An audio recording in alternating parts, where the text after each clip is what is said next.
Hello friends, welcome to all. आज मैं आपके लिए जो वीडियो लेके आ रहा हूँ, देखिए शेयर मार्केट लाल हो गया आज की डेट में। ब्लड बाथ जिसको कहते हैं, कोई अचंभे वाली बात नहीं है। एक्सपेक्टेशन यही थी मार्केट नीचे जाएगा, बट इतना नीचे जाएगा ये एक्सपेक्टेशन नहीं थी, क्योंकि ग्लोबल फैक्टर्स जो है वो इस तरीके से इतने नीचे नहीं जा रहे थे।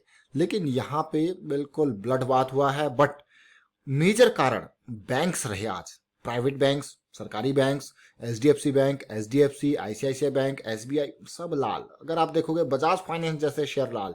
कल की डेट में मैं बात कर रहा था बजाज फाइनेंस की, तो वहां पे आपको बताया था कि डिटेल में कि भाई बहुत नीचे जाने वाला है, रिजल्ट आने के बाद और नीचे जा सकता है। तो देखिए आज ही हालात देखने को मिल गए। लेकिन इन सब बैंक्स का आज की डेट में ओवरऑल क्या मार्केट में हुआ, देखते हैं डिटेल में, टेक्निकल पे, फंडामेंटल पे क्या क्या आज की समरी रही। और आगे बढ़ने से पहले मैं आपको बता दूं, अगर आपने अब तक चैनल को सब्सक्राइब नहीं किया तो जल्दी से सब्सक्राइब कर ले, बेल आइकन को प्रेस कर ले, जिससे आपको नोटिफिकेशन आती रहेगी। साथ में टेक्निकल एनालिसिस के लिए आप ज्वाइन कर सकते हो मेंबरशिप ज्वाइन बटन पर क्लिक करके। सीधे जरा देखिए निफ्टी का क्या हाल हुआ आज। निफ्टी का हाल वही हुआ जो एक्सपेक्टेशन थी। मार्केट क्लोज हो चुकी है, और कल की डेट में भी यही कह रहा था मैं आपको कि ये 9000 वाली जो से ऊपर थोड़ा 9040 के आसपास का जो सपोर्ट है ये टूटता है तो बहुत ज़्यादा पेन एक्सपेक्टेड होगा। और आज की डेट के धुरंधर प्लेयर जो निफ्टी को डाउन लेके गए, इन 5 महारथी शेयर्स को देखिए। इसमें एचडीएफसी बैंक सबसे आगे है, क्योंकि एचडीएफसी बैंक बड़ा शेयर है, इसका कंट्रीब्यूशन मार्केट को हिलाने में बहुत ज़्यादा रहता है। और एचडीएफसी बैंक ऑलमोस्ट 48 पॉइंट्स का कंट्रीब्यूशन इसका है, और एचडीएफसी का खुद का कंट्रीब्यूशन 45 पॉइंट्स है। उसके अलावा बाकी प्राइवेट बैंक्स ने तहलका मचा दिया, खास करके ICICI bank, Kotak Mahindra bank, axis bank और भी छोटे प्राइवेट बैंक जो सब के सब धराशायी हो गए। तो आज की डेट की अगर मैं आपको यहाँ पे समरी दिखाता हूँ, देखिए जब भी हम देखते हैं निफ्ट, जब भी मार्केट की समरी होती है तो एक नज़र आप सेक्टोरियल इंडेक्सेस के ऊपर जाइए और देखिए बैंक्स का आज का कंट्रीब्यूशन 6-6.5% रहा है गिराने में मार्केट को। 6-6.5% बैंक्स, निफ्टी का बैंक इंडेक्स गिरा। फिर आप ऑटो इंडेक्स को देखिए, ओवरऑल फाइनेंशियल सर्विसेज को देखिए। एफएमसीजी, आईटी और फार्मा ने एक किला बचा के रखा था, लेकिन मीडिया ये भी गिरा। उसके अलावा देखिए पीएसयू बैंक्स ये भी गिरे, और आप देखिए निफ्टी, रियलिटी, प्राइवेट बैंक सब के सब धराशायी हो गए आज की डेट में। ऐसा क्या हुआ? क्या निर्मला सीतारमन जी ने जो पैकेज अनाउंसमेंट किया था वो खुशी की लहर की बजाय, खुशी की लहर तो कहाँ ही थी, कुछ थोड़ा बहुत डिफेंस सेक्टर के स्टॉक्स जैसे हिंदुस्तान एरोनॉटिकल्स लिमिटेड वगैरह थोड़ा बहुत पॉजिटिव रहे। बीईएल भी सुबह तक पॉजिटिव था, फिर वापसी हुई। तो ऐसा कुछ कुछ जगह पे देखने को मिली पॉजिटिविटी, बट इतना नहीं, खुशी की लहर नहीं। बल्कि मैंने तो अक्सर यही देखा है निर्मला सीतारमन जी की जब भी कोई अनाउंसमेंट आती है तो मार्केट, लोगों की एक्सपेक्टेशन या तो ज़्यादा होगी उनसे, तो वो यहाँ पे मार्केट धड़ाम होती ही होती है जनरली।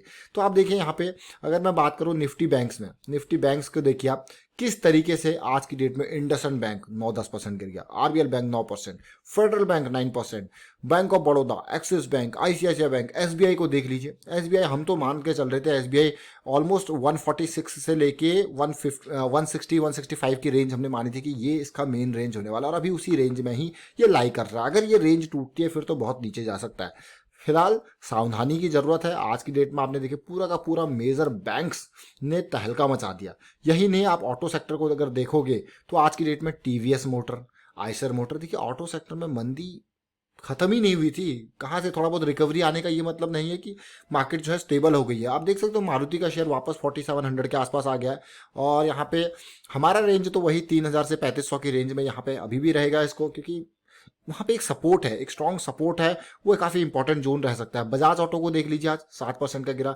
अशोक लेलैंड 6% गिरा, अमारा राजा बैटरी 6% गिरा, hero MotoCorp, Bosch limited, Maruti नहीं, मदरसन सुमी, देखिए अच्छी खासी गिरावट आई। थोड़ा सा अगर पॉजिटिव रहा तो वो Mahindra and Mahindra, Apollo tyre, Exide industries, Bharat forge सुबह उछला था।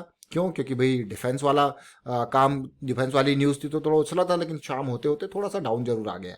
ओवरऑल अगर आपने देखा कि ऑटो सेक्टर में भी असर गिरावट का सीधे सीधे देखने को मिला। फाइनेंशियल सर्विसेज की अगर ओवरऑल बात करें तो यहाँ पे ऐसी गिरावट आई, बिल्कुल ताश के पत्तों की तरह बिखर गया मान के चलिए। जैसे फाइनेंशियल सर्विसेज की बात है, जो छोटे एनबीएफसीज हैं, जैसे कि आपने देखा महिंद्रा फाइनेंस, छोला फाइनेंस, और उसके अलावा India bull housing finance, Shriram transport finance, देखिए किस किस तरीके से सबसे ज़्यादा तो महिंद्रा एंड महिंद्रा फाइनेंस की वाट लगी। देखिए कितना 17%। एचडीएफसी, भाई एचडीएफसी इतना बड़ा कंट्रीब्यूटर है शेयर मार्केट का, वो 7% गिर गया। देखिए एक्सिस बैंक। इसीलिए मैं आपको बार बार जब भी कह रहा था, मैं कह रहा था अभी बाकी स्टॉक को एक साइड रख लीजिए, बैंकिंग एंड फाइनेंस की तरफ देखिए भी मत, क्योंकि जो अभी क्राइसिस है वो कन्वर्ट होने वाली है फाइनेंशियल क्राइसिस में, क्योंकि कंपनीज के एनपीए होंगे, और ऊपर से कल गवर्नमेंट ने एक अनाउंसमेंट करी थी आईबीसी से रिलेटेड, जो इंसॉल्वेंसी प्रोसेसेस होंगी वो 1 साल तक के लिए, तो बैंक्स कैसे रिकवरी करेंगे, वो चीज़ भी एक एक डर का फैक्टर इनके उसमें रहा दिमाग में। बजाज फाइनेंस को देखिए, आज की डेट में जो प्रीवियस लो था इस सीजन का, वो लो तोड़ दिया, वो लो तोड़ दिया। और अब इसका जो लो 52 वीक लो देखे जाए, जो 2018 के टाइम पे बनाया था इसने, जो 1915 के आसपास है, वो लो काफ़ी इंपॉर्टेंट सपोर्ट का काम कर सकता है। आप देखते हैं उसको भी अगर तोड़ेगा तो फिर और पेन बाकी रहेगा इसमें। एसबीआई लाइफ देख लीजिए, आज एसबीआई का खुद का शेयर देख लीजिए, एचडीएफसी बैंक। उसके अलावा अगर मैं देखूँ थोड़ा सा पॉजिटिव जो रहे, एचडीएफसी लाइफ, पीएफसी, और ये थोड़ा सा कम गिरावट इन दोनों में देखने को मिली। चलिए ये तो आपने देखा बैंकिंग एंड फाइनेंस। मीडिया के शेयर्स को क्या हुआ आज की डेट में? मीडिया के शेयर में अगर बात की जाए तो भाई आइनॉक्स, पीवीआर, ये तो गिरने ही थे। आपको पता भाई सिनेमा हॉल बंद है। यही चीज मैं एक एक रिटेल इन्वेस्टर से कहता हूँ कि भाई थोड़ा सा इस डायरेक्शन में भी सोचा कीजिए। पीवीआर आइनॉक्स थोड़ा बहुत जंप दिखा रहे थे, भाई जंप कैसे दिखाएंगे जब मूवी हॉल्स बंद है, ऊपर से सारे ओटीटी प्लेटफॉर्म्स पे, यानी कि आपके मोबाइल पे लाइव पूरा आप मूवीज देख रहे हो, आप जो प्रोड्यूसर है वो इस तरफ शिफ्ट कर रहे हैं, क्योंकि पूरा का पूरा सिस्टम चेंज हो रहा है। और अभी अभी नहीं, मैं कहूँगा 2-4 महीने, 5 महीने, 6 महीने तक जो है सिनेमा हॉल्स पे इस तरीके से बैन लगा रह सकता है। देखिए किस तरीके से, क्योंकि भीड़ भाड़ से बचना है। और आप ऑलरेडी देख पा रहे हो, इंडिया नहीं बाहर की कंट्रीज को देखिए आप जरा, कि किस तरीके से भीड़ भाड़ को से बच रहे हैं। तो क्यों कोई मूवी देखने जाएगा अभी के टाइम पे, क्यों कोई अपनी जिंदगी से रिस्क लेगा? तो इन शेयर्स में तो गिरावट आनी थी, और मेजर आज बड़ी गिरावट आपको देखने को मिली है। अब इसके अलावा अगर देखते हैं, देखिए पीएसयू बैंक्स में मैंने कल भी बात कही थी कि जो छोटे बैंक्स हैं उनमें आप देखोगे कि हाँ अच्छी बात दिखेगी, लेकिन जो बड़े बैंक्स हैं, क्योंकि वो जब मर्जर होगी, क्योंकि कल गवर्नमेंट ने कहा था कि हम 1 से लेकर 4 बैंक तक रखेंगे, तो यानी कि बड़े बैंक्स को झटका लग सकता है। तो जैसे बैंक ऑफ बड़ौदा, एसबीआई, इनको झटका लगा, लेकिन छोटे banks, Maharashtra bank, JNK bank, IOB, UCO bank, इनमें पॉजिटिविटी देखने को मिली है। मैं इसको पॉजिटिविटी ही कहूंगा, 1-2% गिरने को, क्योंकि भाई 7-8% जो गिरे हैं उनके कंपेरिजन में बिल्कुल ना के बराबर गिरे हैं। क्योंकि आने वाले टाइम पे इनके तो मजे, ये जब मर्ज होंगे तो इनके हिसाब से किस हिसाब से बुक वैल्यू लगती है जब मर्ज होंगे, तो वो अपने आप में एक क्वेश्चन रहेगा। बट इनके लिए एक पॉजिटिव वाला संकेत लग रहा है कि हाँ भाई कुछ भी नहीं, तुम अब एसबीआई में मर्ज हो जाओगे। चलिए ये अपडेट आपने देखी। अब ओवरऑल सारी चीजें देखिए आपने, ऐसे माहौल में भी टॉप गेनर्स रहे, जैसे Webco India, Hathway Cable, Cipla, HAL Hindustan Aeronautical Limited, Aavas Financiers, L&T Technology Services, Mindtree, India Cements की जब बात आई थी अभी, राधाकिशन दवानी जी ने शेयर खरीदा था, तो ये पॉजिटिव रहे आज की डेट में भी इतनी बड़ी गिरावट के साथ साथ। अब चार्ट को देखते हैं, समझने की कोशिश करते हैं। कल की बात भी मैं आपको निफ्टी की टेक्निकल की जब बात करता हूँ तो बहुत डिटेल में आपको समझाने की कोशिश करता हूँ, वो इसीलिए ताकि आप जो है चीज़ों को समझें।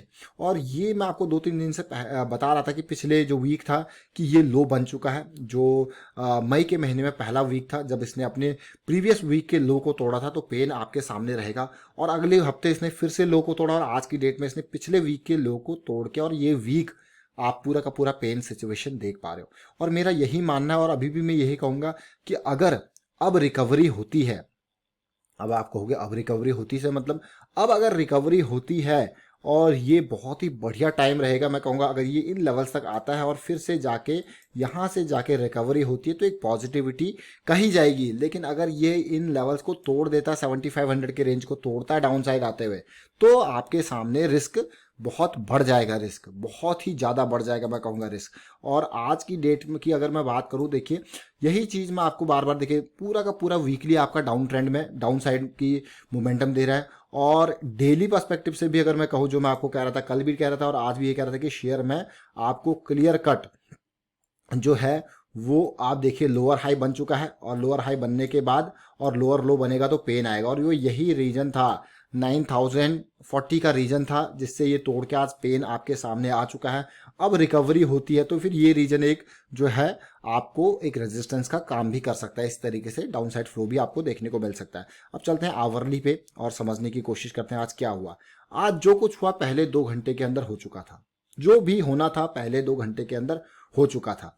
अब देखिए, अब आवरली आपको पिक्चर जो है क्लियर कर देगा। आवरली चार्ट्स आपको पिक्चर कुछ इस तरीके से क्लियर करेगा। जो फॉर्मेशन मैं देख रहा था वो मैं आपको दिखाऊंगा, और कल भी मैं आपको एक बहुत बार इस सेम चीज़ मैं आपको रिपीट कर चुका हूँ बहुत बार, और मैं वो यही कह रहा था कि अगर ये लेवल टूटता है कहीं ना कहीं बहुत ही पेन की सिचुएशन आएगी, और वैसे ही हुआ। और देखिए हल्का सा रिकवरी हुई और ये लेवल टूटा, और आप देखिए ये पेन की सिचुएशन आज ही आ गई। देखिए यही, क्योंकि ये मुझे हेड एंड शोल्डर पैटर्न दिख रहा था, उसमें भी आप देख सकते हो कि किस तरीके से ये दोनों गैप क्रिएट हुए, दो बार सेम टाइप के गैप अप हुआ, फिर गैप डाउन ने उसको सारा फिल कर दिया। और आप देखिए 8800 की सीरीज में ये पहुंच चुका है। और अगर ये लेवल भी टूटता है, क्योंकि ये इंपॉर्टेंट एक सपोर्ट लाइन है, अगर ये लेवल टूटता है फिर धीरे धीरे करके जो इंपॉर्टेंट लेवल है वो 7500 के पास तैयार है। तो ये आपने ओवरऑल अपडेट देखी, लेकिन एक चीज जो मैं आपके साथ शेयर करना चाहता हूं वो ये है कि अगर आप देखो निफ्टी जो है ग्लोबल मार्केट से ऑपोजिट चला है। देखिए निफ्टी ग्लोबल मार्केट से अपोजिट चला है। आज बहुत टाइम बाद ऐसा हुआ है जहां पे ग्लोबल मार्केट्स ऑलमोस्ट फ्लैट थी। आप यूरोपियन मार्केट्स को देख लीजिए, थोड़ा पॉजिटिव है, बट इंडियन मार्केट्स के हालात जो है बुरे नजर आ रहे हैं। देखिए ऑयल प्राइसेस को देख लीजिए, ये भी आपको पॉजिटिव मार्क दिख रहे होंगे। WTI क्रूड, ब्रेंट क्रूड, ये भी पॉजिटिव है, बट इंडियन मार्केट के हालात बहुत ही आज की डेट में बहुत ही मैं कहूँगा अलग ही थे बाकी कम मार्केट्स के कंपैरिजन में। वाइंड अप करता हूँ वीडियो को। उम्मीद करता हूँ आपको वीडियो अच्छा लगा होगा। अच्छा लगा तो शेयर कीजिए, लाइक कीजिए, चैनल सब्सक्राइब नहीं करा तो जल्दी से सब्सक्राइब कर ले, बेल आइकन को प्रेस कर ले, जिससे आपको नोटिफिकेशन आती रहेगी। Thank you for watching the video.